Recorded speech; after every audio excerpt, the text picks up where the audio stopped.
بسم اللہ الرحمن الرحیم۔ آج ہم نے جو کتاب چنا ہے وہ ہے بناؤ اور بگاڑ۔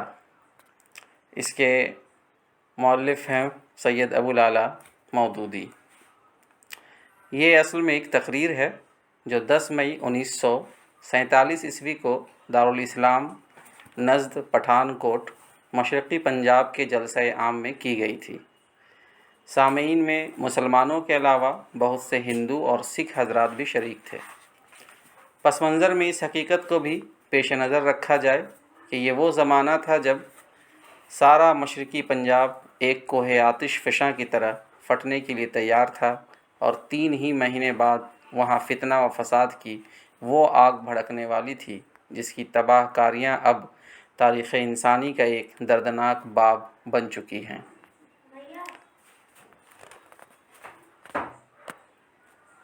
اس سے پہلے کہ ہم آگے بڑھیں، آپ سے پھر گزارش ہے کہ ہماری حوصلہ افزائی کے لیے اس چینل کو سبسکرائب ضرور کریں اور لائک بٹن دباتے جائیں، اور کمنٹ باکس میں آپ ہمیں اپنے رائے سے بھی نواز سکتے ہیں تاکہ جو خامیاں ہیں اسے ہم دور کر سکیں۔ تو آگے بڑھتے ہیں۔ حمد و ثنا۔ تعریف اور شکر اس خدا کے لیے ہے جس نے ہمیں پیدا کیا، عقل اور سمجھ بوجھ عطا کی، برے اور بھلے کی تمیز بخشی، اور ہماری ہدایت و رہنمائی کے لیے اپنے بہترین بندوں کو بھیجا۔ سلام ہو خدا کے ان نیک بندوں پر جنہوں نے آدم کی اولاد کو آدمیت کی تعلیم دی، بھلے مانسوں کی طرح رہنا سکھایا، انسانی زندگی کے اصل مقصد سے آگاہ کیا، اور وہ اصول ان کو بتائے جن پر چل کر وہ دنیا میں سکھ اور آخرت میں نجات پا سکتے ہیں۔ قوموں کے عروج و زوال کا خدائی قانون۔ حاضرین و حضرات، یہ دنیا جس خدا نے بنائی ہے اور جس نے اس زمین کا فرش بچھا کر اس پر انسانوں کو بسایا ہے، وہ کوئی اندھا دھند اور الل ٹپ کام کرنے والا خدا نہیں ہے۔ وہ چوپٹ راجا نہیں ہے کہ اس کی نگری اندھیر نگری ہو۔ وہ اپنے مستقل قانون، پختہ ضابطے اور مضبوط قاعدے رکھتا ہے جن کے مطابق وہ سارے جہان پر خدائی کر رہا ہے۔ اس قانون سے جس طرح سورج، چاند، زمین اور تارے بندھے ہوئے ہیں، جس طرح ہوا، پانی، درخت اور جانور بندھے ہوئے ہیں، اسی طرح ہم، آپ سب انسان بھی بندھے ہوئے ہیں۔ اس کا قانون جس طرح ہماری پیدائش اور موت پر، ہمارے بچپن اور جوانی اور بڑھاپے پر، ہمارے سانس کی آمد و رفت پر، ہمارے ہاضمے اور خون کی گردش پر، اور ہماری بیماری و تندرستی پر بے لاگ اور اٹل طریقے سے چل رہا ہے، ٹھیک اسی طرح اس کا ایک اور قانون بھی ہے جو ہماری تاریخ کے اتار چڑھاؤ پر، ہمارے گرنے اور اٹھنے پر، ہماری ترقی اور تنزل پر، اور ہماری ذاتی، قومی اور ملکی تقدیروں پر حکومت کر رہا ہے۔ اور یہ قانون بھی اتنا ہی بے لاگ اور اٹل ہے۔ اگر یہ ممکن نہیں ہے کہ آدمی ناک سے سانس لینے کے بجائے آنکھوں سے سانس لینے لگے، اور میدوں میں کھانا ہضم کرنے کے بجائے دل میں ہضم کرنے لگے، تو یہ بھی ممکن نہیں ہے کہ خدا کے قانون کے رو سے جس راہ پر چل کر کسی قوم کو نیچے جانا چاہیے وہ اسے بلندی پر لے جائے۔ اگر آگ ایک کے لیے گرم ہے اور دوسرے کے لیے ٹھنڈی نہیں ہے، تو برے کرتوت بھی جو خدا کے قانون کے رو سے برے ہیں، ایک کو گرانے والے اور دوسرے کو اٹھانے والے نہیں ہو سکتے ہیں۔ جو اصول بھی خدا نے انسان کی بھلی اور بری تقدیر بنانے کے لیے مقرر کیے ہیں، وہ نہ کسی کے بدلے بدل سکتے ہیں، نہ کسی کے ٹالے ٹل سکتے ہیں، اور نہ ان میں کسی کے ساتھ دشمنی اور کسی کے ساتھ رعایت پائی جاتی ہے۔ خدائی قانون کی پہلی اور سب سے اہم دفعہ یہ ہے کہ وہ بناؤ کو پسند کرتا ہے اور بگاڑ کو پسند نہیں کرتا۔ مالک ہونے کی حیثیت سے اس کی خواہش یہ ہے کہ اس کی دنیا کا انتظام ٹھیک کیا جائے، اس کو زیادہ سے زیادہ سنوارا جائے، اس کے دیے ہوئے ذرائع اور اس کی بخشی ہوئی قوتوں اور قابلیتوں کو زیادہ سے زیادہ بہتر طریقے سے استعمال کیا جائے۔ وہ اس بات کو ہرگز پسند نہیں کرتا، اور اس سے یہ توقع کی بھی نہیں کی جا سکتی وہ کبھی اسے پسند کرے گا کہ اس کی دنیا بگاڑی جائے، اجاڑی جائے، اور اس کو بدنظمی سے، گندگیوں سے اور ظلم و ستم سے خراب کر ڈالا جائے۔ انسانوں میں سے جو لوگ بھی دنیا کے انتظام کے امیدوار بن کر کھڑے ہوتے ہیں، ان میں سے صرف وہ لوگ خدا کی نظر انتخاب میں مستحق ٹھہرتے ہیں جن کے اندر بنانے کی زیادہ سے زیادہ صلاحیت ہوتی ہے۔ انہی کو وہ یہاں انتظام کے اختیارات سپرد کرتے ہیں۔ اگلا عنوان، زیادہ بگاڑنے والے نکال پھینکے جاتے ہیں۔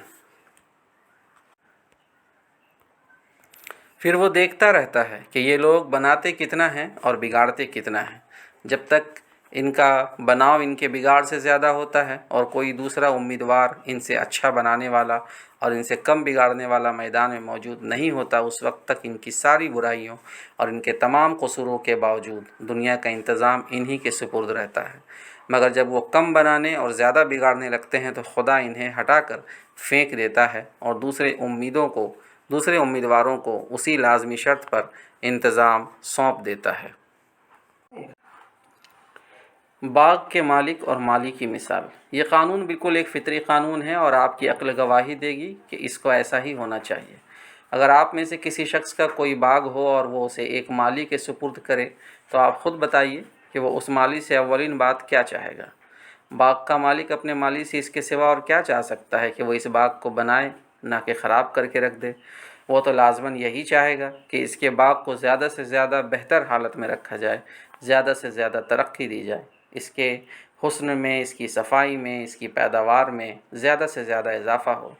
جس مالی کو وہ دیکھے گا کہ وہ خوب محنت سے جی لگا کر سلیقے اور قابلیت کے ساتھ اس کے باغ کی خدمت کر رہا ہے، اس کی روشوں کو سنوار رہا ہے، اس کے اچھے درختوں کی پرورش کر رہا ہے، اس کو بری ذات کے درختوں اور جھاڑ جھنکاڑ سے صاف کر رہا ہے، اس میں اپنی جدت اور جودت سے عمدہ پھلوں اور پھولوں کی نئی نئی قسموں کا اضافہ کر رہا ہے، تو ضرور ہے کہ وہ اس سے خوش ہو، اسے ترقی دے اور ایسے لائق، فرض شناس اور خدمت گزار مالی کو نکالنا کبھی پسند نہ کرے۔ لیکن اس کے برعکس اگر وہ دیکھے کہ مالی نالائق بھی ہے، کام چور بھی ہے اور جان بوجھ کر یا بے جانے بوجھے اس باغ کے ساتھ بدخواہی بھی کر رہا ہے، سارا باغ گندگیوں سے اٹا پڑا ہے، روشیں ٹوٹ پھوٹ رہی ہیں، پانی کہیں بلا ضرورت بہہ رہا ہے اور کہیں قطرے قطرے کے سوکھتے چلے جا رہے ہیں، گھاس پھوس اور جھاڑ جھنکاڑ بڑھتے جاتے ہیں اور پھولوں اور پھلدار درختوں کو بے دردی کے ساتھ کاٹ کاٹ کر اور توڑ توڑ کر پھینکا جا رہا ہے، اچھے درخت مرجھا رہے ہیں اور خاردار جھاڑیاں بڑھ رہی ہے، تو آپ خود ہی سوچئے کہ باغ کا مالک ایسے مالی کو کیسے پسند کر سکتا ہے۔ کون سی سفارش، کون سی عرض و معروض اور دست بستہ التجائیں اور کون سے آبائی حقوق یا دوسرے خود ساختہ حقوق کا لحاظ اس کو اپنا باغ ایسے مالی کے حوالے کیے رہنے پر آمادہ کر سکتا ہے۔ زیادہ سے زیادہ رعایت وہ بس اتنی ہی تو کرے گا کہ اسے تنبیہ کر کے پھر ایک موقع دے دے، مگر جو مالی تنبیہ پر بھی ہوش میں نہ آئے اور باغ کو اجاڑے ہی چلا جائے، اس کا علاج اس کے سوا اور کیا ہے کہ باغ کا مالک کان پکڑ کر اسے نکال باہر کرے اور دوسرا مالی اس کی جگہ رکھ لے۔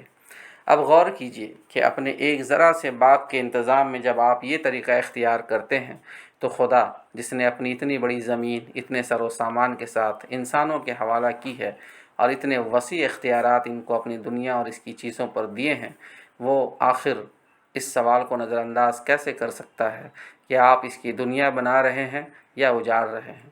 آپ بنا رہے ہوں تو کوئی وجہ نہیں کہ وہ آپ کو خواہ ہٹا دے، لیکن اگر آپ بنائے کچھ نہیں اور اس کے اس عظیم الشان باغ کو بگاڑتے اور اجاڑتے ہی چلے جائیں تو آپ نے اپنے دعوے اپنی دانست میں خواہ کیسی ہی زبردست منمانی بنیادوں پر قائم کر رکھے ہوں، وہ اپنے باغ پر آپ کے کسی حق کو تسلیم نہیں کرے گا۔ کچھ تنبیہات کر کے سنبھلنے کے دو چار مواقع دے کر آخر کار وہ آپ کو انتظام سے بے دخل کر کے ہی چھوڑے گا۔ مالک و ملازم کے نقطہ نظر کا فرق۔ اس معاملہ میں خدا کا نقطہ نظر انسانوں کے نقطہ نظر سے اسی طرح مختلف ہے جس طرح خود انسانوں میں ایک باغ کے مالک کا نقطہ نظر اس کے مالی کے نقطہ نظر سے مختلف ہوا کرتا ہے۔ فرض کیجئے کہ مالیوں کا ایک خاندان دو چار پشت سے ایک شخص کے باغ میں کام کرتا چلا آ رہا ہے۔ ان کا کوئی دادا پردادا اپنی لیاقت و قابلیت کی وجہ سے یہاں رکھا گیا تھا، پھر اس کی اولاد نے بھی کام اچھا کیا۔ مالک نے سوچا کہ خواہ مخواہ انہیں ہٹانے اور نئے آدمی رکھنے کی کیا ضرورت ہے، جب کام یہ بھی اچھا ہی کر رہے ہیں تو ان کا حق دوسروں سے زیادہ ہے۔ اس طرح یہ خاندان باغ میں جم گیا، لیکن اب اس خاندان کے لوگ نہایت نالائق، بے سلیقہ، کام چور اور نافرش شناس اٹھے ہیں۔ باغبانی کی کوئی صلاحیت ان کے اندر نہیں، سارے باغ کا ستیاناش کیے ڈالتے ہیں، اور اس پر ان کا دعویٰ یہ ہے کہ ہم باپ دادا کے وقتوں سے اس باغ میں رہتے چلے آتے ہیں، ہمارے پردادا ہی کے ہاتھوں اول یہ باغ آباد ہوا تھا، لہٰذا ہمارے اس پر پیدائشی حقوق ہیں، اور اب کسی طرح یہ جائز نہیں ہے کہ ہمیں بے دخل کر کے کسی دوسرے کو یہاں کا مالی بنا دیا جائے۔ یہ ان نالائق مالیوں کا نقطہ نظر ہے، مگر کیا باغ کے مالک کا نقطہ نظر بھی یہی ہو سکتا ہے؟ کیا وہ یہ نہ کہے گا کہ میرے نزدیک سب سے مقدم چیز میرے باغ کا حسن انتظام ہے؟ میں نے یہ باغ تمہارے پردادا کے لیے نہیں لگایا تھا، بلکہ تمہارے پردادا کو باغ کے لیے نوکر رکھا تھا۔ تمہارے اس پر جو حقوق بھی ہیں خدمت اور قابلیت کے ساتھ مشروط ہیں۔ باغ کو بناؤ گے تو تمہارے سب حقوق کا لحاظ کیا جائے گا۔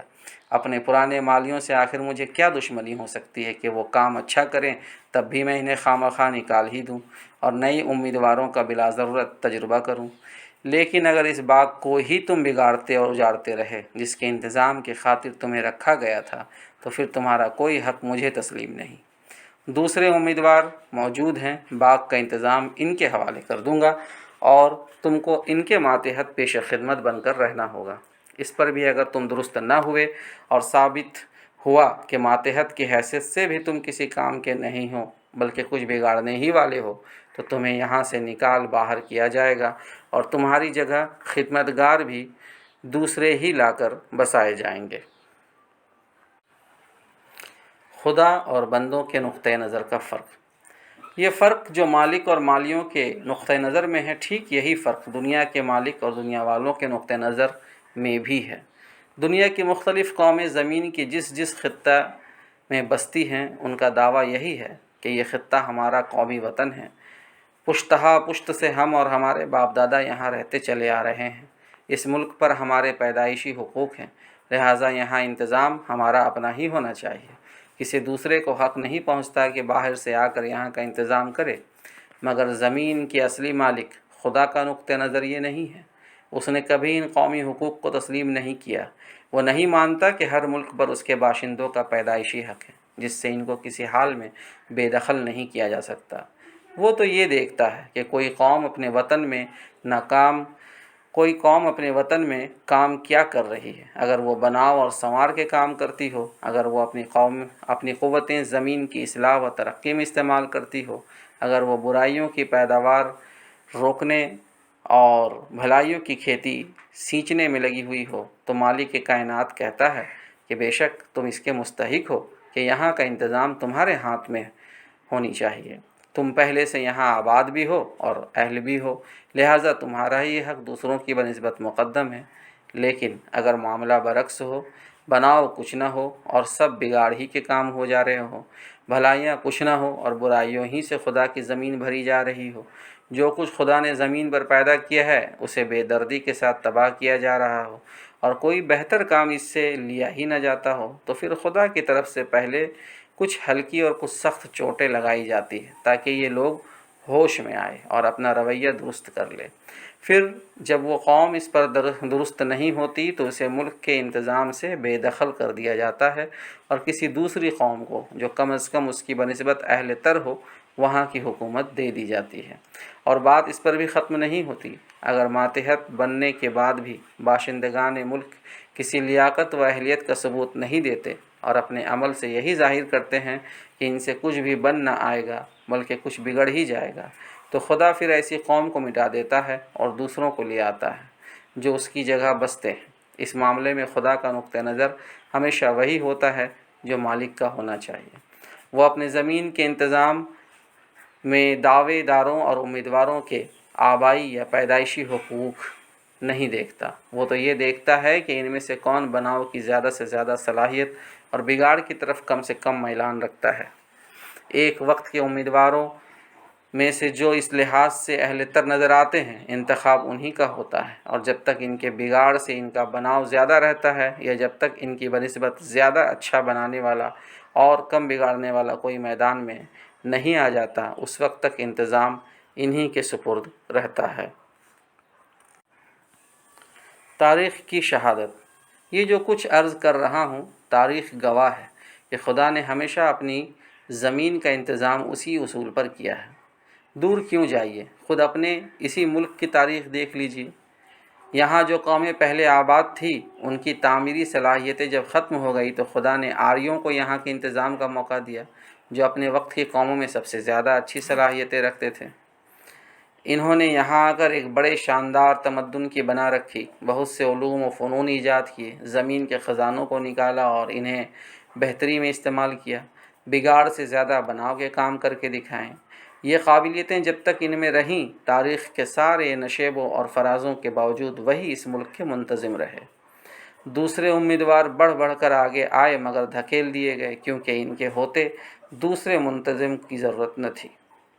ان کے حملے زیادہ سے زیادہ بس یہ حیثیت رکھتے تھے کہ جب یہ ذرا بگڑنے لگے تو کسی کو بھیج دیا گیا تاکہ انہیں متنبہ کر دے، مگر جب یہ بگڑتے ہی چلے گئے اور انہوں نے بناؤ کے کام کم اور بگاڑ کے کام زیادہ کرنے شروع کر دیے، جب انہوں نے اخلاق میں وہ پستی اختیار کی کہ جس کے آثار بام مارگی تحریک میں آپ اب بھی دیکھ سکتے ہیں، جب انہوں نے انسانیت کی تقسیم کر کے خود اپنی ہی سوسائٹی کو ورنوں اور ذاتوں میں پھاڑ ڈالا اور اپنی اجتماعی زندگی کو ایک زینے کی شکل میں ترتیب دیا جس کی ہر سیڑھی کا بیٹھنے والا اپنے سے اوپر کی سیڑھی والے کا بندہ اور نیچے کی سیڑھی والی کا خدا بن گیا، جب انہوں نے خدا کے لاکھوں کروڑوں بندوں پر وہ ظلم ڈھایا جو آج تک اچھوت پن کی شکل میں موجود ہے، جب انہوں نے علم کے دروازے عام انسانوں پر بند کر دیے اور ان کے پنڈت علم کے خزانوں پر سانپ بن کر بیٹھ گئے، اور جب ان کے کار فرما طبقوں کے پاس اپنے زبردستی جمائے ہوئے حقوق وصول کرنے اور دوسروں کی محنتوں پر داد عیش دینے کے سوا کوئی کام نہ رہا، تو خدا نے آخر کار ان سے ملک کا انتظام چھین لیا اور وسط ایشیا کی ان قوموں کو یہاں کام کرنے کا موقع دیا جو اس وقت اسلامی تحریک سے متاثر ہو کر زندگی کی بہتر صلاحیتوں سے آراستہ ہو گئی تھی۔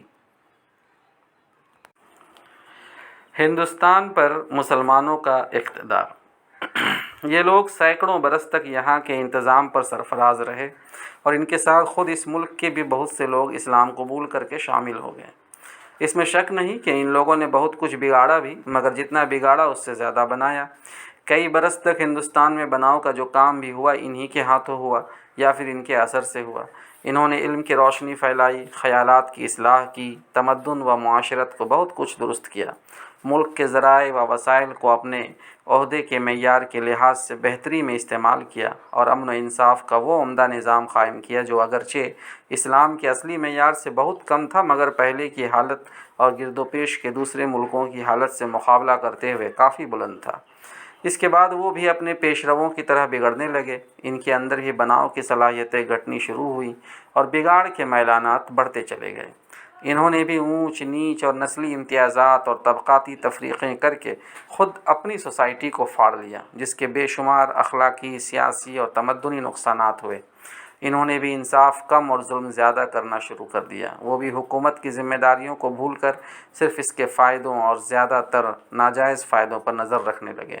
انہوں نے بھی ترقی اور اصلاح کے کام چھوڑ کر خدا کی دی ہوئی قوتوں اور ذرائع کو ضائع کرنا شروع کیا، اور اگر استعمال کیا بھی تو زیادہ تر زندگی کو بگاڑنے والے کاموں میں کیا۔ تن آسانی و عیش پرستی میں وہ اتنے کھوئے کہ جب آخری شکست کھا کر ان کے فرما رواؤں کو دلی کے لال قلعہ سے نکلنا پڑا تو ان کے شاہزادے، وہی جو کل تک حکومت کے امیدوار تھے، جان بچانے کے لیے بھاگ بھی نہ سکتے تھے کیونکہ زمین پر چلنا انہوں نے چھوڑ رکھا تھا۔ مسلمانوں کی عام اخلاقی پستی اس حد کو پہنچ گئی کہ ان کے عوام سے لے کر بڑے بڑے ذمہ دار لوگوں تک کسی میں بھی اپنی ذات کے سوا دوسری کسی چیز کی وفاداری باقی نہ رہی جو انہیں دین فروشی، قوم فروشی اور ملک فروشی سے روکتی۔ ان میں ہزاروں لاکھوں پیشہ ور سپاہی پیدا ہونے لگے جن کی اخلاقی حالت پالتو کتوں کی سی تھی کہ جو چاہے روٹی دے کر انہیں پال لے اور پھر جس کا دل چاہے ان سے شکار کرا لے۔ ان میں یہ احساس بھی باقی نہ رہا کہ یہ ذلیل ترین پیشہ جس کی بدولت ان کے دشمن خود انہی کے ہاتھوں ان کا ملک فتح کر رہے تھے، اپنے اندر کوئی ذلت کا پہلو بھی رکھتا ہے۔ غالب جیسا شخص فخریہ کہتا ہے کہ 100 پشت سے ہے پیشہ آبا سپہ گیری۔ یہ بات کہتے ہوئے اتنے بڑے شاعر کو ذرا خیال تک نہ گزرا کہ پیشہ ورانہ سپہ گیری کوئی فخر کی بات نہیں، ڈوب مرنے کی بات ہے۔ اقتدار سے مسلمانوں کی معزولی۔ جب ان کی یہ حالت ہو گئی تو خدا نے ان کی معزولی کا بھی فیصلہ کر لیا اور ہندوستان کے انتظام کا منصب پھر نئے امیدواروں کے لیے کھل گیا۔ اس موقع پر 4 امیدوار میدان میں تھے: مراٹھے، سکھ، انگریز اور بعض مسلمان رئیس۔ آپ خود انصاف کے ساتھ قومی تعصب کی عینک اتار کر اس دور کی تاریخ اور بعد کے حالات کو دیکھیں گے تو آپ کا دل گواہی دے گا کہ دوسرے امیدواروں میں سے کسی میں بھی بناؤ کی وہ صلاحیتیں نہ تھی جو انگریزوں میں تھی، اور جتنا بگاڑ انگریزوں میں تھا اس سے کہیں زیادہ بگاڑ مراٹھوں، سکھوں اور مسلمانوں کے امیدواروں میں تھا۔ جو کچھ انگریزوں نے بنایا وہ ان میں سے کوئی نہ بناتا، اور جو کچھ انہوں نے بگاڑا اس سے بہت زیادہ یہ امیدوار بگاڑ کر رکھ دیتے۔ مطلقاً دیکھیں تو انگریزوں میں بہت سے پہلوؤں سے بے شمار برائیاں آپ کو نظر آئیں گی، مگر مقابلتاً دیکھیں تو اپنے ہم عصر حریفوں سے ان کی برائیاں بہت کم اور ان کی خوبیاں بہت زیادہ نکلیں گی۔ یہی وجہ ہے کہ خدا کے قانون نے پھر ایک مرتبہ انسانوں کے اس منمانی اصول کو توڑ دیا جو انہوں نے بغیر کسی حق کے بنا رکھا ہے کہ ہر ملک خود ملکیوں کے لیے ہے، خواہ وہ اسے بنائے یا بگاڑے۔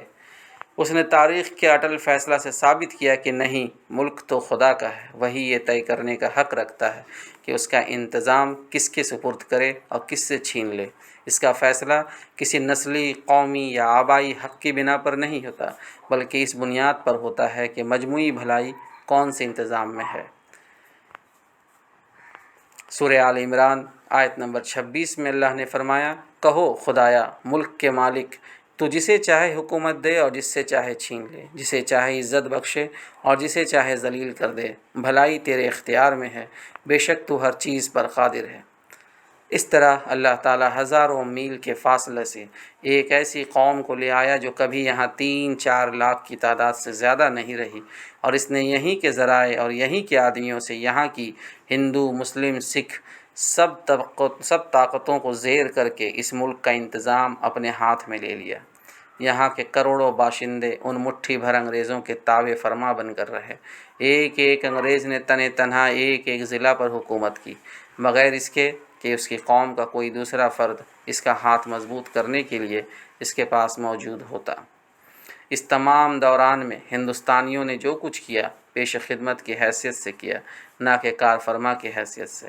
ہم سب کو یہ ماننا پڑے گا، اور نہ مانیں گے تو حقیقت کو جھٹلائیں گے کہ اس ساری مدت میں جب کہ انگریز یہاں رہے، بناؤ کا جو کچھ بھی کام ہوا انگریزوں کے ہاتھوں سے اور ان کے اثر سے ہوا۔ جس حالت میں انہوں نے ہندوستان کو پایا تھا اس کے مقابلہ میں آج کی حالت دیکھیے تو آپ اس بات سے انکار نہ کر سکیں گے کہ بگاڑ کے باوجود بناؤ کا بہت سا کام ہوا ہے جس کے خود اہل ملک کے ہاتھوں انجام پانے کی ہرگز توقع نہ کی جا سکتی تھی۔ اس لیے تقدیر الہی کا وہ فیصلہ غلط نہ تھا جو اس نے 18ویں صدی کے وسط میں کر دیا تھا۔ انگریزوں کا اخراج۔ اب دیکھیے کہ جو کچھ انگریز بنا سکتے تھے وہ بنا چکے ہیں۔ ان کے بناؤ کے حساب میں اب کوئی خاص اضافہ نہیں ہو سکتا۔ اس حساب میں جو اضافہ وہ کر سکتے ہیں وہ دوسروں کے ہاتھوں بھی ہو سکتا ہے، مگر دوسری طرف ان کے بگاڑ کا حساب بہت بڑھ چکا ہے، اور جتنی مدت بھی وہ یہاں رہیں گے بناؤ کی نسبت بگاڑ ہی زیادہ بڑھائیں گے۔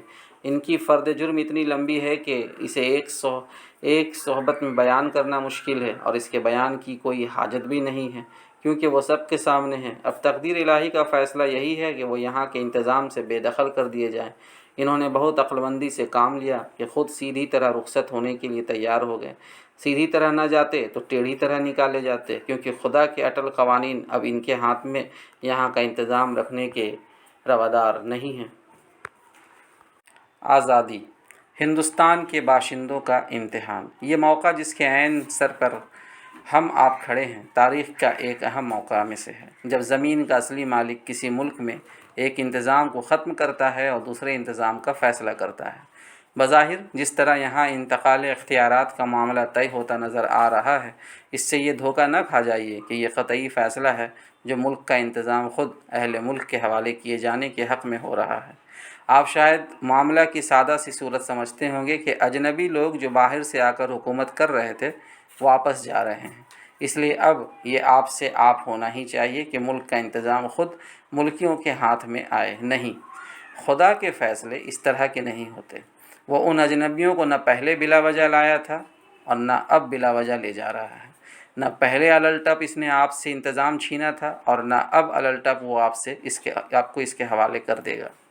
دراصل اس وقت ہندوستان کے باشندے امیدوار کی حیثیت رکھتے ہیں۔ ہندو، مسلمان، سکھ سب امیدوار ہیں۔ چونکہ یہ پہلے سے یہاں آباد چلے آ رہے ہیں، اس لیے پہلا موقع انہی کو دیا جا رہا ہے۔ لیکن یہ مستقل تقرر نہیں ہے، بلکہ محض امتحانی موقع ہے۔ اگر فی الواقع انہوں نے ثابت کیا کہ ان کے اندر بگاڑ سے بڑھ کر بناؤ کی صلاحیتیں ہیں، تب تو ان کا تقرر مستقل ہو جائے گا، ورنہ اپنے بناؤ سے زیادہ اپنا بگاڑ پیش کر کے یہ بہت جلدی دیکھ لیں گے کہ انہیں پھر اس ملک کے انتظام سے بے دخل کر دیا جائے گا اور دور و نزدیک کی قوموں میں سے کسی ایک کو اس کی خدمت کے لیے منتخب کر لیا جائے گا۔ پھر اس فیصلے کے خلاف یہ کوئی فریاد تک نہ کر سکیں گے۔ دنیا بھر کے سامنے اپنی نالائکی کا کھلا ثبوت دے چکنے کے بعد ان کا کیا منہ ہوگا کہ کوئی فریاد کرے، اور ڈھیٹ بن کر فریاد کریں گے بھی تو اس کی داد کون دے گا؟ ہماری اخلاقی حالت۔ اب ذرا آپ جائزہ لے کر دیکھیں کہ ہندوستان کے لوگ، ہندو، مسلمان، سکھ، اس امتحان کے موقع پر اپنے خدا کے سامنے اپنی کیا صلاحیتیں اور قابلیتیں اور اپنے کیا اوصاف اور کارنامے پیش کر رہے ہیں، جن کی بنا پر یہ امید کر سکتے ہیں کہ خدا اپنے ملک کا انتظام پھر ان کے سپرد کر دے گا۔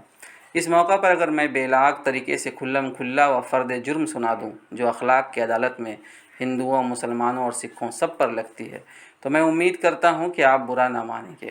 اپنی قوم اور اپنے وطنی بھائیوں کے عیوب بیان کر کے خوشی تو مجھے بھی نہیں ہوتی، حقیقت میں میرا دل روتا ہے، مگر میں ضروری سمجھتا ہوں کہ خواہ وہ راضی ہوں یا ناراض، بہرحال سچی بات ان سے کہہ دوں، کیونکہ میں گویا اپنی آنکھوں سے اس انجام کو دیکھ رہا ہوں جو ان عیوب کی بنا پر کل انہیں دیکھنا ہی نہیں بھگتنا بھی پڑے گا۔ مجھے اندیشہ ہے کہ یہ عیوب انہیں لے ڈوبیں گے، ہم آپ کوئی بھی ان کے انجام بد سے نہ بچ سکے گا۔ اس لیے میں انہیں دلی رنج کے ساتھ بیان کرتا ہوں تاکہ جن کے کان ہوں وہ سنیں اور اصلاح کی کچھ فکر کریں۔ ہمارے افراد کی عام اخلاقی حالت جیسی کچھ ہے، آپ اس کا اندازہ خود اپنے ذاتی تجربات و مشاہدات کی بنا پر کیجیے۔ ہم میں کتنے فیصد آدمی ایسے پائے جاتے ہیں جو کسی کا حق تلف کرنے میں، کوئی ناجائز فائدہ اٹھانے میں، کوئی مفید جھوٹ بولنے اور کوئی نفع بخش بے ایمانی کرنے میں صرف اس بنا پر تعامل کرتے ہوں کہ ایسا کرنا اخلاقاً برا ہے۔ جہاں قانون گرفت نہ کرتا ہو یا جہاں قانون کی گرفت سے بچ نکلنے کی امید ہو، وہاں کتنے فیصدی اشخاص صرف اپنے اخلاقی احساس کی بنا پر کسی جرم اور کسی برائی کا ارتکاب کرنے سے باز رہ جاتے ہیں۔ جہاں اپنے کسی ذاتی فائدے کی توقع نہ ہو، وہاں کتنے آدمی دوسروں کے ساتھ بھلائی، ہمدردی، ایثار، حق رسانی اور حسن سلوک کا برتاؤ کرتے ہیں۔ ہمارے تجارت پیشہ لوگوں میں ایسے تاجروں کا اوسط کیا ہے جو دھوکے، فریب، جھوٹ اور ناجائز نفع اندوزی سے پرہیز کرتے ہوں؟ ہمارے صنعت پیشہ لوگوں میں ایسے افراد کا تناسب کیا ہے جو اپنے فائدے کے ساتھ کچھ اپنے خریداروں کے مفاد، اپنی قوم اور اپنے ملک کی مصلحت کا بھی خیال رکھتے ہیں؟ ہمارے زمینداروں میں کتنے ہیں جو غلہ روکتے ہوئے اور بے حد گراں قیمتوں پر بیچتے ہوئے یہ سوچتے ہوں کہ اپنی اس نفع اندوزی سے وہ کتنے لاکھ بلکہ کتنے کروڑ انسانوں کو فاقہ کشی کا عذاب دے رہے ہیں؟ ہمارے مالداروں میں کتنے ہیں جن کی دولت مندی میں کسی ظلم، کسی حق تلفی، کسی بددیانتی کا دخل نہیں؟ ہمارے محنت پیشہ لوگوں میں کتنے ہیں جو فرض شناسی کے ساتھ اپنی اجرت اور اپنی تنخواہ کا حق ادا کرتے ہیں؟ ہمارے سرکاری ملازموں میں کتنے ہیں جو رشوت اور خیانت سے، ظلم اور مردم آزادی سے، کام چوری اور حرام خوری سے اور اپنے اختیارات کے ناجائز استعمال سے بچے ہوئے ہیں؟ ہمارے وکیلوں میں، ہمارے ڈاکٹروں اور حکیموں میں، ہمارے اخبار نویسوں میں، ہمارے ناشرین و مصنفین میں، ہمارے قومی خدمت گزاروں میں کتنے ہیں جو اپنے فائدے کی خاطر ناپاک طریقے اختیار کرنے اور خلق خدا کو ذہنی، اخلاقی، مالی اور جسمانی نقصان پہنچانے میں کچھ بھی شرم محسوس کرتے ہوں؟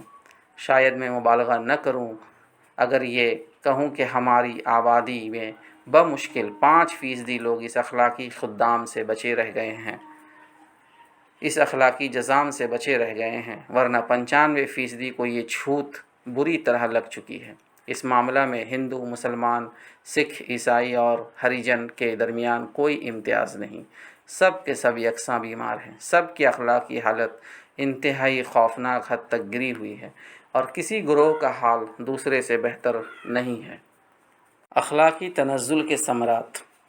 اخلاقی تنزل کی یہ وبا جب افراد کی ایک بہت بڑی اکثریت کو اپنی لپیٹ میں لے چکی تو قدرتی بات تھی کہ وسیع پیمانے پر اجتماعی شکل میں اس کا ظہور شروع ہو جائے۔ اس آنے والے طوفان کی پہلی علامت ہمیں اس وقت نظر آئی جب جنگ کی وجہ سے ریلوں میں مسافروں کا ہجوم ہونے لگا۔ وہاں ایک ہی قوم اور ایک ہی ملک کے لوگوں نے آپس میں ایک دوسرے کے ساتھ جس خود غرضی، بے دردی اور سنگدلی کا سلوک کیا، وہ پتہ دے رہا تھا کہ ہمارے عام اخلاق کس تیز رفتاری کے ساتھ گر رہے ہیں۔ پھر اشیاء کی کمیابی و گرانی کے ساتھ ذخیرہ اندوزی اور چور بازاری بڑے وسیع پیمانے پر شروع ہوئی۔ پھر بنگال کا وہ ہولناک مصنوعی قحط رونما ہوا جس میں ہمارے ایک طبقہ نے اپنے ہی ملک کے لاکھوں انسانوں کو اپنے نفع کی خاطر بھوک سے تڑپا تڑپا کر مار دیا۔ یہ سب ابتدائی علامات تھیں۔ اس کے بعد خباثت، کمینہ پن، درندگی اور وحشت کا وہ لاوا یکایک پھٹ پڑا جو ہمارے اندر مدتوں سے پک رہا تھا، اور اب وہ فرقہ وارانہ فساد کی شکل میں ہندوستان کو ایک کونے سے لے کر دوسرے کونے تک بھسم کر رہا ہے۔ کلکتہ کے فساد کے بعد سے ہندوؤں، مسلمانوں اور سکھوں کی قومی کشمکش کا جو نیا باب شروع ہوا ہے، اس میں یہ تینوں قومیں اپنی ذلیل ترین صفات کا مظاہرہ کر رہی ہیں، جن افعال کا تصور تک نہیں کیا جا سکتا تھا کہ کوئی انسان ان کا بھی مرتکب ہو سکتا ہے۔ آج ہماری بستیوں کے رہنے والے اعلانیہ ان کا ارتکاب کر رہے ہیں۔ بڑے بڑے علاقوں کی پوری آبادیاں غنڈہ بن گئی ہیں۔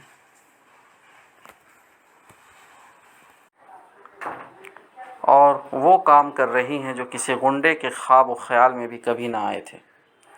شیرخوار بچوں کو ماؤں کے سینوں پر رکھ کر ذبح کیا گیا، زندہ انسانوں کو آگ میں بھونا گیا، شریف عورتوں کو برسر عام ننگا کیا گیا ہے اور ہزاروں کے مجمع میں ان کے ساتھ بدکاری کی گئی ہے۔ باپوں، شوہروں اور بھائیوں کے سامنے ان کی بیٹیوں، بیویوں اور بہنوں کو بے عزت کیا گیا ہے۔ عبادت گاہوں اور مذہبی کتابوں پر غصہ نکالنے کی ناپاک ترین شکلیں اختیار کی گئیں۔ بیماروں، زخمیوں اور بوڑھوں کو انتہائی بے رحمی کے ساتھ مارا گیا، مسافروں کو چلتی ریل پر سے پھینکا گیا، زندہ انسانوں کے اعضاء کاٹے گئے، نہتے اور بے بس انسانوں کا جانوروں کی طرح شکار کیا گیا ہے۔ ہمسایوں نے ہمسایوں کو لوٹا ہے، دوستوں نے دوستوں سے دغا کی ہے، پناہ دینے والوں نے خود اپنی ہی دی ہوئی پناہ کو توڑا ہے۔ امن و امان کے محافظوں، پولیس، فوج اور مجسٹریٹوں نے اعلانیہ فساد میں حصہ لیا ہے، بلکہ خود فساد کیا اور اپنی حمایت و نگرانی میں فساد کرایا ہے۔ غرض ظلم و ستم، سنگدلی و بے رحمی اور کمینگی و بدمعاشی کی کوئی قسم ایسی نہیں رہ گئی ہے جس کا ارتکاب ان چند مہینوں میں ہمارے ملک کے رہنے والوں نے اجتماعی طور پر نہ کیا ہو، اور ابھی دلوں کا غبار پوری طرح نکلا نہیں ہے۔ آثار بتا رہے ہیں کہ یہ سب کچھ اس سے بہت زیادہ بڑے پیمانے اور بدرجہ بدتر صورت میں ابھی ہونے والا ہے۔ کیا یہ نتائج اتفاقی ہیں؟ کیا آپ سمجھتے ہیں کہ یہ سب کچھ محض کسی اتفاقی ہیجان کا نتیجہ ہے؟ اگر یہ آپ کا گمان ہے تو آپ سخت غلط فہمی میں مبتلا ہیں۔ ابھی میں آپ کو بتا چکا ہوں کہ اس ملک کی آبادی کے 95% افراد اخلاقی حیثیت سے بیمار ہو چکے ہیں۔ جب افراد کی اتنی بڑی اکثریت بد اخلاق ہو جائے تو قوموں کا اجتماعی رویہ آخر کیسے درست ہو سکتا ہے؟ یہی وجہ ہے کہ ہندو، مسلمان اور سکھ تینوں قوموں میں سچائی، انصاف اور حق پسندی کی کوئی قدر و قیمت باقی نہیں رہی۔ راست باز، دیانت دار اور شریف انسان ان کے اندر نکو بن کر رہ گئے۔ برائی سے روکنا اور بھلائی کی نصیحت کرنا ان کی سوسائٹی میں ایک ناقابل برداشت جرم ہو گیا۔ حق اور انصاف کی بات سننے کے لیے وہ تیار نہیں۔ ان میں سے ہر ایک قوم کو وہی لوگ پسند ہے جو اپنی قوم کی حد سے بڑھی ہوئی خواہشات اور اغراض کی وکالت کریں، دوسروں کے خلاف اس کے تعصبات کو بھڑکائیں اور اس کے جائز و ناجائز مقاصد کے لیے لڑنے کو تیار ہوں۔ اسی بنا پر ان قوموں نے چھانٹ چھانٹ کر اپنے اندر سے بدترین آدمیوں کو چنا اور انہیں اپنا نمائندہ بنایا۔ انہوں نے اپنے اکابر مجرمین کو ڈھونڈ ڈھونڈ کر نکالا اور انہیں اپنا سربراہ کار بنا لیا۔ ان کی سوسائٹی میں جو سب سے زیادہ پست اخلاق، بے ضمیر اور بے اصول تھے، وہ ان کی ترجمانی کے لیے اٹھے اور اخبار نویسی کے میدان میں وہی سب سے بڑھ کر مقبول ہوئے۔ پھر یہ سب لوگ بگاڑ کی راہ پر اپنی اپنی بگڑی ہوئی قوموں کو سرپٹ لے چلے۔ انہوں نے متضاد قومی خواہشات کو کسی نقطۂ انصاف پر جمع کرنے کے بجائے اتنا بڑھایا کہ وہ آخرکار نقطۂ تصادم پر پہنچ گئی۔ انہوں نے معاشی و سیاسی اغراض کی کشمکش میں غصے اور نفرت اور عداوت کا زہریلا زہر ملایا اور اسے روز بروز بڑھاتے چلے گئے۔ انہوں نے برسوں اپنی زیر اثر قوموں کو اشتعال انگیز تقریروں کے انجیکشن دے دے کر یہاں تک بھڑکایا کہ وہ جوش میں آ کر کتوں اور بھیڑیوں کی طرح لڑنے کھڑی ہو گئیں۔ انہوں نے عوام اور خواص کے دلوں کو ناپاک جذبات کی سنڈاس اور اندھی دشمنی کا تنور بنا کر رکھ دیا۔ اب جو طوفان آپ کی نگاہوں کے سامنے برپا ہے، یہ کوئی وقتی اور ہنگامی چیز نہیں ہے جو اچانک رونما ہو گئی ہو۔ یہ تو قدرتی نتیجہ ہے بگاڑ کے ان بے شمار اسباب کا جو مدتوں سے ہمارے اندر کام کر رہے تھے، اور یہ نتیجہ بس ایک ہی دفعہ ظاہر ہو کر نہیں رہ جائے گا، بلکہ جب تک وہ اسباب اپنا کام کیے جا رہے ہیں یہ روز افزوں ترقی کے ساتھ ظاہر ہوتا چلا جائے گا۔ یہ ایک بس بھری فصل ہے جو برسوں کی تخم ریزی و آبیاری کے بعد اب پک کر تیار ہوئی ہے، اور اسے آپ کو اور آپ کی نسلوں کو نامعلوم کب تک کاٹنا پڑے گا۔ اپنے اعمال کا جائزہ لیجیے۔ حضرات، آپ ٹھنڈے دل سے سوچیں کہ عین اس وقت جب کہ قانون قدرت کے مطابق اس ملک کی قسمت کا نیا انتظام درپیش ہے، ہم مالک زمین کے سامنے اپنی اہلیت و قابلیت کا کیا ثبوت پیش کر رہے ہیں؟ موقع تو یہ تھا کہ ہم اپنے طرز عمل سے یہ ثابت کرتے ہیں کہ اگر وہ اپنی زمین کے انتظام ہمارے حوالے کرے گا تو ہم اسے خوب بنا سنوار کر گلزار بنا دیں گے۔ ہم اس میں انصاف کریں گے، اسے ہمدردی اور تعاون اور رحمت کا گہوارہ بنا دیں گے، اس کے وسائل کو اپنی اور انسانیت کی فلاح میں استعمال کریں گے، اس میں بھلائیوں کو پروان چڑھائیں گے اور برائیوں کو دبائیں گے۔ لیکن ہم اسے بتا رہے ہیں کہ ہم ایسے غارت گر، اس قدر مفسد اور اتنے ظالم ہیں کہ اگر تو نے یہ زمین ہمارے حوالے کی تو ہم اس کی بستیوں کو اجاڑ دیں گے، محلے کے محلے اور گاؤں کے گاؤں پھونک دیں گے، انسانی جان کو مکھی اور مچھر سے زیادہ بے قیمت کر دیں گے، عورتوں کو بے عزت کریں گے، چھوٹے بچوں کو شکار کریں گے، بوڑھوں اور بیماروں اور زخمیوں پر بھی رحم نہ کھائیں گے، عبادت گاہوں اور مذہبی کتابوں تک کو اپنے نفس کی گندگی سے لیس دیں گے، اور جس زمین کو تو نے انسانوں سے آباد کیا ہے اس کی رونق ہم لاشوں اور جلی ہوئی عمارتوں سے بڑھائیں گے۔ کیا واقعی آپ کا ضمیر یہ گواہی دیتا ہے کہ اپنی یہ خدمات، یہ اوصاف، یہ کارنامے پیش کر کے آپ خدا کی نگاہ میں اس کی زمین کے انتظام کے لیے اہل ترین بندے قرار پائیں گے؟ کیا یہ کرتوت دیکھ کر وہ آپ سے کہے گا کہ شاباش اے میرے پرانے مالیوں کی اولاد، تم ہی سب سے بڑھ کر میرے باغ کی رکھوالی کے قابل ہو؟ اسی اکھیڑ پچھاڑ، اسی اجاڑ اور بگاڑ، اسی تباہی و بربادی اور گندگی و غلاظت کے لیے تو میں نے یہ باغ لگایا تھا۔ لو اب اسے اپنے ہاتھ میں لے کر خوب خراب کرو۔ اصلاح کی فکر کیجیے۔ میں یہ باتیں آپ سے اس لیے نہیں کہہ رہا ہوں کہ آپ اپنے آپ سے اور اپنے ملک کے مستقبل سے مایوس ہو جائیں۔ میں نہ تو خود مایوس ہوں، نہ کسی کو مایوس کرنا چاہتا ہوں۔ دراصل میرا مدعا آپ کو یہ بتانا ہے کہ ہندوستان کے لوگ اپنی حماقت اور جہالت سے اس زرعی موقع کو کھونے پر تلے ہوئے ہیں جو کسی ملک کی قسمت بدلتے وقت صدیوں کے بعد خداوند عالم اس کے باشندوں کو دیا کرتا ہے۔ یہ وقت تھا کہ وہ ایک دوسرے سے بڑھ چڑھ کر اپنے اعلیٰ اوصاف اور اپنی بہترین صلاحیتوں کا ثبوت پیش کرتے ہیں تاکہ خدا کی نگاہ میں انتظام زمین کے اہل قرار پاتے، مگر آج ان کے درمیان مقابلہ اس چیز میں ہو رہا ہے کہ کون زیادہ غارت گر، زیادہ سفاک اور زیادہ ظالم ہے، تاکہ سب سے بڑھ کر خدا کی لعنت کا وہی مستحق قرار پائے۔ یہ لچھن آزادی اور ترقی اور سرفرازی کے نہیں ہیں، ان سے تو اندیشہ ہے کہ کہیں پھر ایک مدت دراز کے لیے ہمارے حق میں غلامی اور ذلت کا فیصلہ نہ لکھ دیا جائے۔ لہٰذا جو لوگ عقل و ہوش رکھتے ہیں انہیں ان حالات کی اصلاح کے لیے کچھ فکر کرنی چاہیے۔ اصلاح کیسے ہو؟ اس مرحلہ پر آپ کے دل میں یہ سوال خود بخود پیدا ہوگا کہ اصلاح کی صورت کیا ہے؟ میں اس کا جواب دینے کے لیے حاضر ہوں۔ اس تاریکی میں ہمارے لیے امید کی ایک ہی شعاع ہے، اور وہ یہ ہے کہ ہماری پوری آبادی بگڑ کر نہیں رہ گئی ہے، بلکہ اس میں کم از کم 4-5% لوگ ایسے ضرور موجود ہیں جو اس عام بد اخلاقی سے بچے ہوئے ہیں۔ یہ وہ سرمایہ ہے جس کی اصلاح کی ابتدا کرنے کے لیے استعمال کیا جا سکتا ہے۔ پہلا قدم، صالح عنصر کی تنظیم۔ اصلاح کی راہ میں پہلا قدم یہ ہے کہ اس صالح عنصر کو چھانٹ کر منظم کیا جائے۔ ہماری بدقسمتی کی بڑی وجہ یہی ہے یا ہمارے یہاں بدی تو منظم ہے اور پوری باقاعدگی کے ساتھ اپنا کام کر رہی ہے، لیکن نیکی منظم نہیں ہے۔ نیک لوگ موجود ضرور ہیں مگر منتشر ہیں، ان کے اندر کوئی ربط اور تعلق نہیں ہے، کوئی تعاون اور اشتراک عمل نہیں ہے، کوئی لاہیہ عمل اور کوئی مشترک آواز نہیں ہے۔ اسی چیز نے ان کو بالکل بے اثر بنا دیا ہے۔ کبھی کوئی اللہ کا بندہ اپنے گرد و پیش کی برائیوں کو دیکھ کر چیخ اٹھتا ہے، مگر جب کسی طرف سے کوئی آواز اس کی تائید میں نہیں اٹھتی تو مایوس ہو کر بیٹھ جاتا ہے۔ کبھی کوئی شخص حق اور انصاف کی بات اعلانیہ کہہ بیٹھتا ہے، مگر منظم بدی زبردستی اس کا منہ بند کر دیتی ہے، اور حق پسند لوگ بس اپنی جگہ چپکے سے اس کو داد دے کر رہ جاتے ہیں۔ کبھی کوئی شخص انسانیت کا خون ہوتے دیکھ کر صبر نہیں کر سکتا اور اس پر احتجاج کر گزرتا ہے، مگر ظالم لوگ ہجوم کر کے اسے دبا لیتے ہیں، اور اس کا حشر دیکھ کر بہت سے ان لوگوں کی ہمتیں پست ہو جاتی ہیں جن کے ضمیر میں ابھی کچھ زندگی باقی ہے۔ یہ حالت اب ختم ہونی چاہیے اگر ہم یہ نہیں چاہتے کہ ہمارا ملک خدا کے عذاب میں مبتلا ہو اور اس عذاب میں نیک و بد سب گرفتار ہو جائیں، تو ہمیں کوشش کرنی چاہیے کہ ہمارے اندر جو صالح عناصر اس اخلاقی وبا سے بچے رہ گئے ہیں وہ اب مجتمع اور منظم ہوں اور اجتماعی طاقت سے اس بڑھتے ہوئے فتنہ کا مقابلہ کریں جو تیزی کے ساتھ ہمیں تباہی کی طرف لے جا رہا ہے۔ آپ اس سے نہ گھبرائیں کہ یہ صالح عنصر اس وقت بظاہر بہت سی مایوس کن اقلیت میں ہیں۔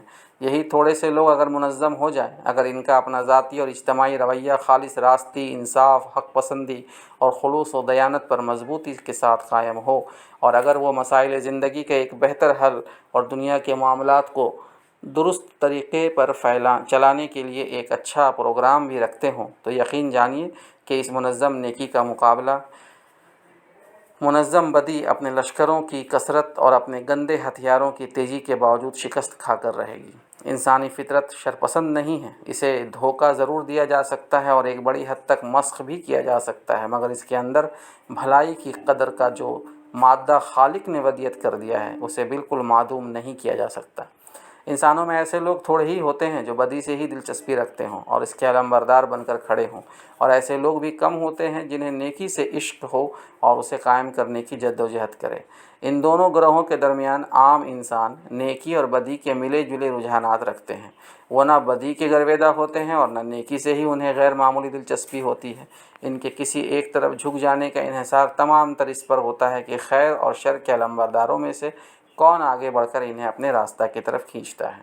اگر خیر کے علمبردار سرے سے میدان میں آئے ہی نہیں اور ان کی طرف سے عوام الناس کو بھلائی کی راہ پر چلانے کی کوئی کوشش ہی نہ ہو تو لامحالہ میدان علمبرداران شر ہی کے ہاتھ رہے گا اور وہ عام انسانوں کو اپنی راہ پر کھینچ لے جائیں گے۔ لیکن اگر خیر کے علمبردار بھی میدان میں موجود ہوں، وہ اصلاح کی کوشش کا حق ٹھیک ٹھیک ادا کریں، تو عوام الناس پر علمبرداران شر کا اثر زیادہ دیر تک قائم نہیں رہ سکتا، کیونکہ ان دونوں کا مقابلہ آخرکار اخلاق کے میدان میں ہوگا، اور اس میدان میں نیک انسانوں کو برے انسان کبھی شکست نہیں دے سکتے۔ سچائی کے مقابلہ میں جھوٹ، ایمانداری کے مقابلہ میں بے ایمانی اور پاک بازی کے مقابلہ میں بد کرداری خواہ کتنا ہی زور لگا لے، آخری جیت بہرحال سچائی، پاک بازی اور ایمانداری ہی کی ہوگی۔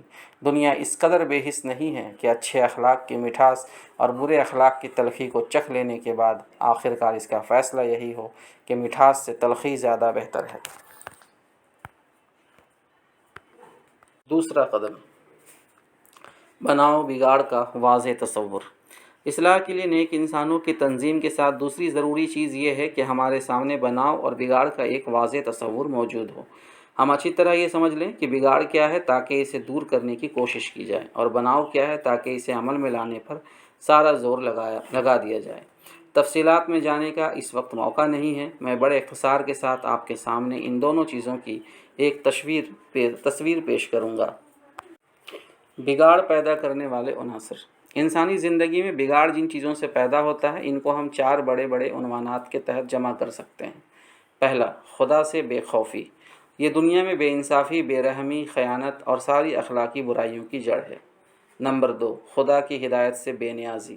اس نے انسان کے لیے کسی معاملہ میں بھی ایسے مستقل اخلاقی اصول باقی نہیں رہنے دیے ہیں جن کی پابندی کی جائے۔ اسی چیز کی بدولت اشخاص اور گروہوں اور قوموں کا سارا طرز عمل مفاد پرستی، لذت پرستی اور خواہشات کی غلامی پر قائم ہو گیا ہے۔ اسی کا نتیجہ ہے کہ وہ نہ اپنے مقاصد میں جائز و ناجائز کی تمیز کرتے ہیں اور نہ ان مقاصد کو حاصل کرنے کے لیے کسی قسم کے برے سے برے ذرائع اختیار کرنے میں انہیں ذرا سا تعامل ہوتا ہے۔ نمبر 3، خود غرضی۔ یہ صرف افراد ہی کو ایک دوسرے کی حق تلفی پر آمادہ نہیں کرتی، بلکہ بڑے پیمانے پر نسل پرستی، قوم پرستی اور طبقاتی امتیازات کی شکل اختیار کر لیتی ہے، اور اس سے فساد کی بے شمار صورتیں پیدا ہوتی ہیں۔ نمبر 4، جمود یا بے راہ روی۔ اس کی وجہ سے انسان یا تو خدا کی دی ہوئی قوتوں کو استعمال ہی نہیں کرتا یا غلط استعمال کرتا ہے، یا تو خدا کے بخشے ہوئے ذرائع سے کام نہیں لیتا یا غلط کام لیتا ہے۔ پہلی صورت میں اللہ تعالیٰ کا قانون یہ ہے کہ وہ کاہل اور نکمے لوگوں کو زیادہ دیر تک اپنی زمین پر قابض نہیں رہنے دیتا، بلکہ ان کی جگہ ایسے لوگوں کو لے آتا ہے جو کچھ نہ کچھ بنانے والے ہوں۔ دوسری صورت میں جب غلط کار قوموں کی تخریب ان کی تعمیر سے بڑھ جاتی ہے تو وہ ہٹا کر پھینک دی جاتی ہے اور بسا اوقات خود اپنی ہی تخریبی کارروائیوں کا لقمہ بنا دی جاتی ہے۔ اصلاح کرنے والے عناصر۔ اس کے مقابلے میں وہ چیزیں بھی جن کی بدولت انسانی زندگی بنتی اور سنورتی ہے، 4 ہی عنوانات کے تحت تقسیم ہوتی ہے۔ نمبر 1، خدا کا خوف۔ یہ آدمی کو برائیوں سے روکنے اور سیدھا چلانے کے لیے ایک ہی قابل اعتماد ضمانت ہے۔ راست بازی، انصاف، امانت، حق شناسی، ضبط نفس اور وہ تمام دوسری خوبیاں جن پر ایک پرامن اور ترقی پذیر تہذیب و تمدن کی پیدائش کا انحصار ہے، اسی ایک تخم سے پیدا ہوتی ہے۔ اگرچہ بعض دوسرے عقیدوں کے ذریعہ سے بھی کسی نہ کسی حد تک انہیں پیدا کیا جا سکتا ہے، جس طرح مغربی قوموں نے کچھ نہ کچھ اپنے اندر پیدا کیا ہے، لیکن ان ذرائع سے پیدا کی ہوئی خوبیوں کا نشو و نما بس ایک حد پر جا کر رک جاتا ہے، اور اس حد میں بھی ان کی بنیاد متزلزل ہی رہتی ہے۔ صرف خدا ترسی ہی وہ پائیدار بنیاد ہے جس پر انسان کے اندر برائی سے رکنے اور بھلائی پر چلنے کی صفت مضبوطی کے ساتھ قائم ہوتی ہے، اور محدود پیمانے پر نہیں بلکہ نہایت وسیع پیمانے پر تمام انسانی معاملات میں اپنے اثر دکھاتی ہے۔ نمبر 2، خدائی ہدایت کی پیروی۔ یہ انسان کے شخصی، اجتماعی، قومی اور بین الاقوامی رویہ کو اخلاق کے مستقل اصولوں کا پابند کرنے کی ایک ہی صورت ہے۔ جب تک انسان اپنے اخلاقی اصول کا خود واضح اور منصف رہتا ہے، اس کے پاس باتیں بنانے کے لیے کچھ اور اصول ہوتے ہیں اور عمل میں لانے کے لیے کچھ اور۔ کتابوں میں آب زر سے وہ ایک قسم کے اصول لکھتا ہے اور معاملات میں اپنے مطلب کے مطابق بالکل دوسری ہی قسم کے اصول برتتا ہے۔ دوسروں سے مطالبہ کرتے وقت اس کے اصول کچھ ہوتے ہیں اور خود معاملہ کرتے وقت کچھ۔ موقع اور مصلحت اور خواہش اور ضرورت کے دباؤ سے اس کے اصول ہر آن بدلتے ہیں۔ وہ اخلاق کا اصل محور حق کو نہیں بلکہ اپنے مفاد کو بناتا ہے۔ وہ اس بات کو مانتا ہی نہیں کہ اس کے عمل کو حق کے مطابق ڈھلنا چاہیے، اس کے بجائے وہ چاہتا ہے کہ حق اس کے مفاد کے مطابق ڈھلے۔ یہی وہ چیز ہے جس کی بدولت افراد سے لے کر قوموں تک سب کا رویہ غلط ہوتا جاتا ہے، اور اسی سے دنیا میں فساد پھیلتا ہے۔ اس کے برعکس جو چیز انسان کو امن، خوشحالی اور فلاح و سعادت بخش سکتی ہے وہ یہ ہے کہ اخلاق کے کچھ ایسے اصول ہوں جو کسی کے مفاد کے لحاظ سے نہیں بلکہ حق کے لحاظ سے بنے ہوئے ہوں، اور انہیں اٹل مان کر تمام معاملات میں ان کی پابندی کی جائے، خواہ وہ معاملات شخصی ہوں یا قومی، خواہ وہ تجارت سے تعلق رکھتے ہوں یا سیاست اور صلح و جنگ سے۔ ظاہر ہے کہ ایسے اصول صرف خدائی ہدایت ہی میں ہمیں مل سکتے ہیں، اور ان پر عمل درآمد کی صرف یہی ایک صورت ہے کہ انسان ان کے اندر رد و بدل کے اختیار سے دستبردار ہو کر انہیں واجب الاتباع تسلیم کر لے۔ نمبر 3، نظام انسانیت۔ یہ شخصی، قومی، نسلی اور طبقاتی خود غرضیوں کے بجائے تمام انسانوں کے مساوی مرتبے اور مساوی حقوق پر مبنی ہو، جس میں بے جا امتیازات نہ ہوں، جس میں اونچ نیچ، چھوت چھات اور مصنوعی تعصبات نہ ہوں، جن میں بعض کے لیے مخصوص حقوق اور بعض کے لیے بناوٹی پابندیاں اور رکاوٹیں نہ ہوں، جس میں سب کو یکساں پھولنے پھلنے کا موقع ملے، جس میں اتنی وسعت ہو کہ روئے زمین کے سارے انسان اس میں برابری کے ساتھ شریک ہو سکتے ہوں۔ نمبر 4، عمل صالح، یعنی خدا کی دی ہوئی قوتوں اور اس کے بخشے ہوئے ذرائع کو پوری طرح استعمال کرنا اور صحیح استعمال کرنا۔ حضرات، یہ 4 چیزیں ہیں جن کے مجموعے کا نام بناؤ اور صلاح ہے، اور ہم سب کی بہتری اس میں ہے کہ ہمارا اندر نیک انسانوں کی ایک ایسی تنظیم موجود ہو جو بگاڑ کے اسباب کو روکنے اور بناؤ کی ان صورتوں کو عمل میں لانے کے لیے پہم جد و جہد کرے۔ یہ جد و جہد اس ملک کے باشندوں کو راہ راست پر لانے میں کامیاب ہو گئی تو خدا ایسا بے انصاف نہیں ہے کہ وہ خواہ مخواہ اپنی زمین کا انتظام اس کے اصلی باشندوں سے چھین کر کسی اور کو دے دے، لیکن اگر خدا نخواستہ یہ ناکام ہوئی تو ہم نہیں کہہ سکتے کہ ہمارا، آپ کا اور اس سرزمین کے رہنے والوں کا کیا انجام ہوگا۔ حضرات، یہ تھی آج کی ہماری پیشکش۔ اگر آپ کو یہ ویڈیو پسند آیا اور آپ چاہتے ہیں کہ مزید ہم آگے اسی طرح کی محنت کریں تو برائے مہربانی لائک ضرور کریں، کمنٹ کریں اور شیئر کریں۔ کمنٹ میں آپ یہ ضرور لکھیں کہ آج کے اس کتابچہ سے آپ نے کیا سیکھا، کیا لیسن لیا، تاکہ دوسرے بھی اس سے فائدہ اٹھا سکیں۔ جزاک اللہ خیر۔